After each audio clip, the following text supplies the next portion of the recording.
औज़ुबिल्लाहि मिनश्शैतानिर्रजीम बिस्मिल्लाहिर्रहमानिर्रहीम। अस्सलाम वालेकुम दोस्तों, मेरे वो वकला दोस्त, मेरे बेटे बेटियां जो मुझे सुनते हैं और फ़ीडबैक देते हैं, मैं उनका शुक्रगुज़ार हूँ और मैं अपने आप को इम्प्रूव करने की कोशिश करता हूँ। आप जो मुझे मैसेजेस भेजते हैं और जो जर्नल लिसनर हैं उनकी आगाही के लिए भी मैं वीडियो साथ साथ बनाता हूँ कि प्रोफेशनल्स के लिए तो ज़ाहिर है कि प्रोफेशन में जो लोग होते हैं उनका विजन डिफरेंट होता है और आम जो लिटिगेंट होता है जिसको ज़िंदगी में कभी केस से वास्ता नहीं पड़ा होता उसके मसाइल कुछ और होते हैं। दोस्तों, आज हम बात करेंगे कि अगर किसी ने फ्रॉड के साथ कोई डिग्री हासिल कर ली है, मिसाल देते हैं आज आपको हम कि एक शख्स है, उसने 3 शादियां की, 2 जो उसकी बीवियां थीं वो फौत हो चुकी थीं, तीसरी हयात थी लेकिन वो अलहदा बिल्कुल उनसे रहती थी। वो शख्स जब फौत होता है तो उसकी जो पहली 2 बीवियों से औलाद है वो जवान हुई होती है, बच्चों वाली होती है।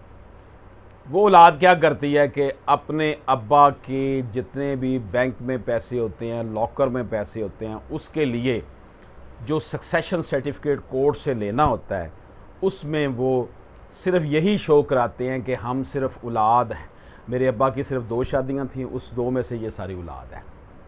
तीसरी बीवी जो होती है उसको वो छोड़ देते हैं और तीसरी बीवी के जो 2 बच्चे और 1 बच्ची होती है, यानी 3 बच्चे तीसरी बीवी में से हैं, उनको भी वो छोड़ देते हैं। गोया कि ये अदालत को कंसील करके उन्होंने सक्सेशन सर्टिफिकेट लिया होता है।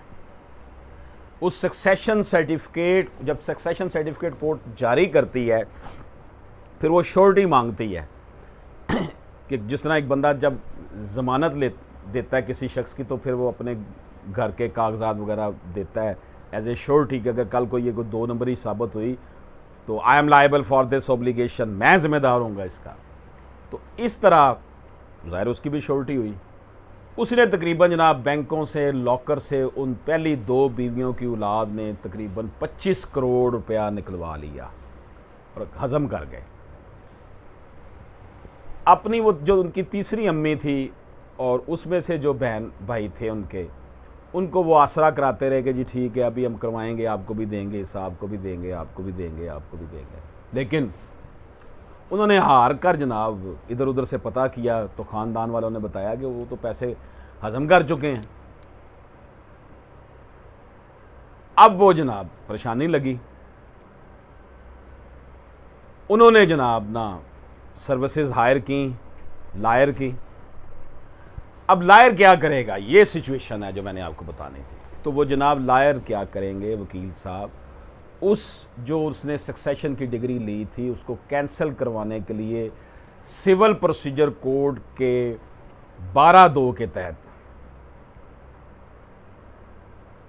12(2) के तहत वो वहाँ पर एप्लीकेशन देंगे कि जनाब ये कंसीलमेंट ऑफ फैक्ट्स है, अदालत से झूठ बोलकर ये डिग्री ली गई है और पैसे निकलवाए गए हैं, इसको नल एंड वाइड करार दिया जाए।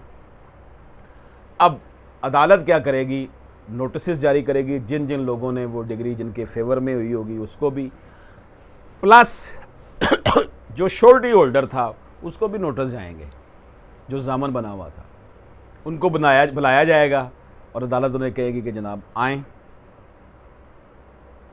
बताएं ये आपने फ्रॉड किया है।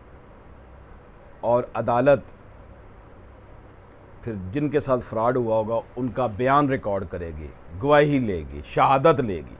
वो शहादत जब हो जाएगी तो अदालत जब इस नतीजे पर पहुंचती है कि जो पहली 2 बीवियों के बच्चे थे उन्होंने फ्रॉड किया अपनी तीसरी अम्मी के और अपने दूसरे बहन भाइयों के साथ, तो वो उस डिग्री को सेट असाइड कर देगी, ख़त्म कर देगी कि वो उसको नल एंड वाइड करार दे देगी और वो जो प्रोसीजर उन्होंने झूठ की बुनियाद पर लिया था वो गैर कानूनी करार दे दिया जाएगा और वो 12(2) की एप्लीकेशन जो सिविल प्रोसीजर कोड के तहत दायर की थी वो मंजूर हो जाएगी।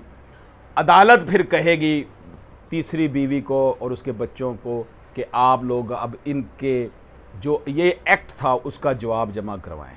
उसका जवाब जमा करवाया जाएगा और अदालत फिर उसके बाद हमारे जो मुतासरा खातून और उसके बच्चे होंगे उनको हालात वाक़यात को देखते उनके हक़ में फ़ैसला सुना देगी।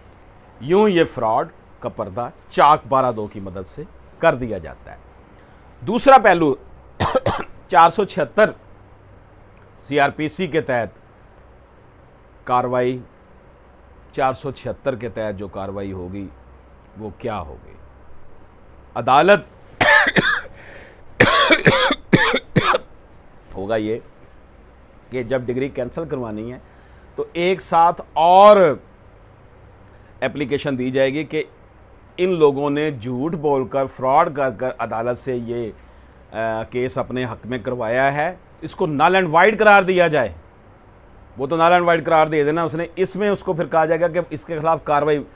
अदालत उस एप्लीकेशन पे पुलिस को ये ऑर्डर करेगी कि इनके खिलाफ पर्चा दर्ज किया जाए, FIR दर्ज की जाए।